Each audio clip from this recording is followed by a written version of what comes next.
Hello everyone, আজ থানকুনি শাকের খুবই সিম্পল একটা রেসিপি শেয়ার করছি।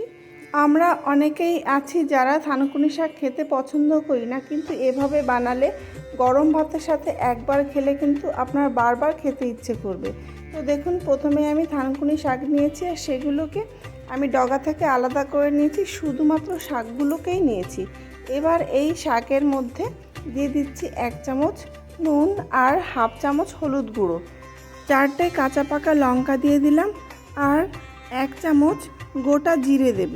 তো এই সাধারণ উপকরণ দিয়ে এই অসাধারণ স্বাদের রেসিপি একবার অন্তত বাড়িতে ট্রাই করার অনুরোধ রইল। তো দেখুন, এই রেসিপিটা কিন্তু মিক্সিতে পেস্ট করলে হবে না, তো পাটাতেই কিন্তু বেটে নিলে বেশি স্বাদ হবে। তো এভাবেই আমি শিলনোড়াতে সমস্ত উপকরণ ভালোভাবে একটা মিহি পেস্ট করে নিলাম। তো এবার এই পেস্টটাকে আমি বাটিতে তুলে নিয়েছি, একটা টিফিন বাটিতে। তো এখানে আরেকটু নুন দিলাম। তো আমার মনে হলো যে আগের যে লবণটা দিয়েছিলাম তাতে হবে না, তো আরেকটু লবণ অ্যাড করলাম আর দিলাম একটু কাঁচা সরিষার তেল। তো তেলটা একটু বেশি দিলে কিন্তু খেতে বেশি ভালো হয়। তো আমি এখানে 1 চামচ মতো দিয়ে দিলাম সরিষার তেল। এবার আমি ভাতের হাঁড়িতে ভাপাতে দিয়ে দিলাম।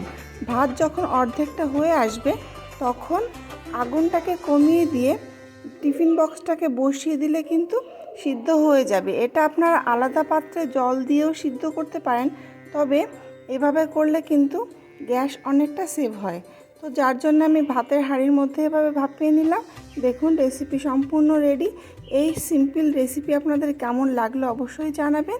তো আজকের মতো আসছি, ফিরে আসবো আবারও নতুন কোনো রেসিপি নিয়ে।